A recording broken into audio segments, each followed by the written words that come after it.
Hello everyone, welcome to my art and cooking channel. Thank you so much for joining me. This is going to be an oil pastel painting. Here are a couple that I've done recently, and then these are all going to be kind of a similar style that I'm showing you. I just kind of got going and seeing what colors I could put on other colors in this sort of creamy swooshy effect. And so these are some upcoming videos, so be sure to hit subscribe so you can see those come out. But anyways, so just starting out here with the flower center, I'm working on some Canson Mixed Media Graduate XL, I said that in weird order, but paper that is taped off here. You can't really see the tape because it's the same color as the paper, but just some masking tape from Blick. I've got just going in, trying to get an overall whitish blue flower effect here.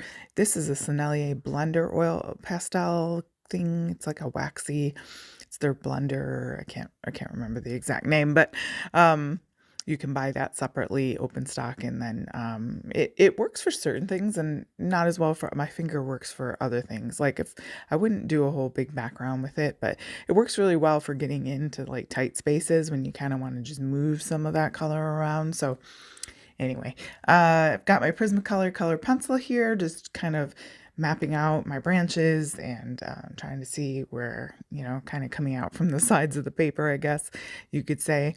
And then I'm going to block in my background, which is, I was going for sort of this creamy, peachy brown with bits of pink in there that you'll see me bring in a little bit later. So I used a lot of white in this. It's amazing how far down those whites can go. You can see it to the left there in my little pile of oil pastels. So I buy boxes of the whites separately because I just go through them. You use them for blending things out. You use them for lightening things up, larger spaces. It really, especially the Paul Rubens, that's a Paul Rubens one, and they can really go down quickly. So yeah, anyway, so I recommend buying a separate box of whites if you are like lighter things in your painting. So I'm going in again with some ochre, some yellow ochre, just to kind of give it a backdrop. Obviously that's going to get all washed out, but it's good to kind of set the back tone so that sort of the looks and warm versus cool colors are getting working together there. And don't be afraid to mix warm and cool. There are times that works out really well. I think sometimes people I don't know. We get art and fashion. It's one of those things that there are rules that because our eye is, there are certain things that are pleasing, certain things that are not. And we tend to do these hard, fast rules like mixing warms and cools. And generally speaking, that is true. I think that, if you keep the broader goal in mind, but there are times to pop in a little bit of different different warms with cooler colors, and as long as you're kind of paying, I think it's more important to pay attention to like the color wheel and where where they are they next to each other on the color wheel, are they across from each other, or are you completely making mud? To me that's the more important thing, but at least in these applications. But listen to your art teacher and just do what you're told, but don't be afraid to experiment. You might find that it's like these greens here. If you pay attention to these greens, I had a darker green that I started out with, and then I also brought like you can kind of see them sitting there, that one on the left that's like more of a brighter, I love that Mungyo Gallery green. It's worth to buy the set just to get that green.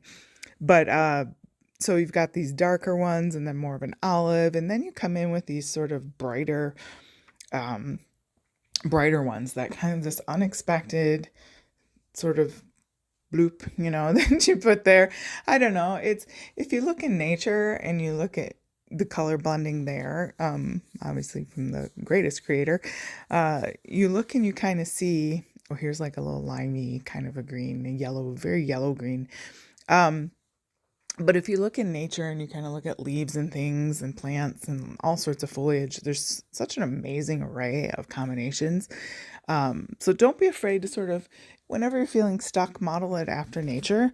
because the hues that it can give when like the sunlight's hitting it might be different than the actual leaf has, if that makes sense.